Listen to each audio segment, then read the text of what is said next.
मैं डॉक्टर धर्मेंद्र अग्रवाल हूँ। मैं euro oncology and robotic surgery consultant हूँ।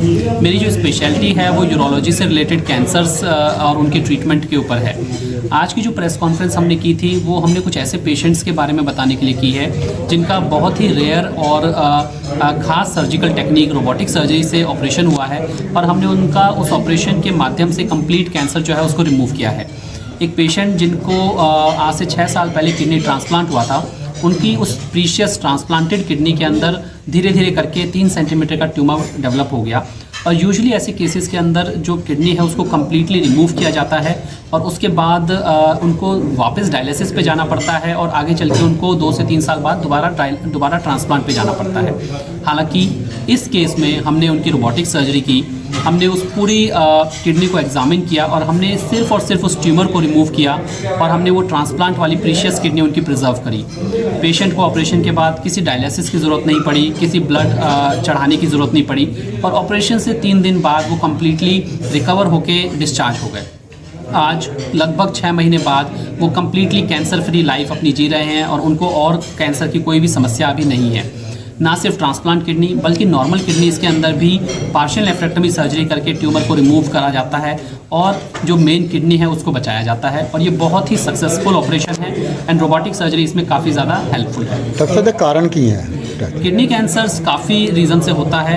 एनवायरमेंटल फैक्टर्स भी बहुत ज़्यादा इंपॉर्टेंट हैं और उसके साथ साथ जो हमारे जेनेटिक फैक्टर्स हैं वो भी काफ़ी इंपॉर्टेंट हैं। जब हम एनवायरमेंटल फैक्टर की बात करें खासकर किडनी कैंसर के अंदर तो बीपी ज़्यादा होना, बॉडी वेट ज़्यादा होना, पॉल्यूशन ज़्यादा होना, ये सारी चीज़ें इसका फैक्टर बनती हैं। एनवायरमेंटल जेनेटिक फैक्टर अगर किसी फैमिली मेम्बर्स में किडनी कैंसर या कोई ट्यूमर रहा हो तो ऐसे लोगों को कैंसर होने के चांसेस बढ़ते हैं और हम लोगों को एडवाइस करते हैं कि आप अपना अल्ट्रासाउंड, बेसिक अल्ट्रासाउंड साल में एक बार उनको ज़रूर करवाना चाहिए सो दैट अगर कोई भी चीज़ डेवलप हो रही हो तो वो हमें अर्ली स्टेज सही टाइम पे पता लगता है। रोबोटिक सर्जरी की बात करें तो कितनी सेफ है और इसका जो कॉस्ट है आम से कितनी ज़्यादा है? सो रोबोटिक सर्जरी कम्प्लीटली सेफ़ है। रोबोटिक सर्जरी आज की तारीख में वेस्टर्न वर्ल्ड में कैंसर के ट्रीटमेंट के लिए एक स्टैंडर्ड ऑपरेशन बन चुका है। इवन माई सेल्फ 700 से ज़्यादा कैंसर ऑपरेशंस रोबोटिक सर्जरी के माध्यम से परफॉर्म कर चुके हैं और अभी तक हमें किसी सिंगल पेशेंट में भी ये नहीं करना पड़ा कि हमें रोबोटिक सर्जरी हम परफॉर्म नहीं कर पाए, वो सर्जरी अनसक्सेसफुल हो गई। लगभग सभी के सभी पेशेंट्स कम्प्लीटली सक्सेस के साथ अपनी लाइफ व्यतीत कर रहे हैं। इसकी जो कॉस्ट है वो नॉर्मल सर्जरी के मुकाबले लगभग 1 लाख रुपए एक्स्ट्रा आती है। सो इसका जो एडवांटेज है वो ये है कि आपकी जो कंप्लीट सर्जरी है वो बहुत ही छोटे छोटे कट से परफॉर्म होती है। कैंसर को निकालने में, उसके मैग्नीफिकेशन में सर्जरी के टाइम पे रोबोटिक सर्जरी हमें बहुत हेल्प करती है और ख़ासकर ऐसी सर्जरीज़ में ब्लड लॉस काफ़ी कम होता है, पेशेंट को ब्लड चढ़ाने की ज़रूरत नहीं पड़ती। क्या गारंटी है जी ये ऑपरेशन करने के बाद उसको दोबारा नहीं होगा?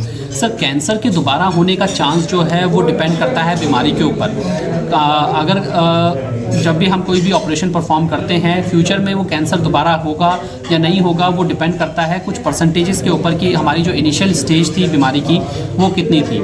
हालांकि मैक्सिमम केसेस के अंदर मोर देन 98 to 99% केसेस में किडनी कैंसर्स में ये बीमारी दोबारा नहीं होती है। कौन सा टेस्ट करवाना चाहिए इसके लिए?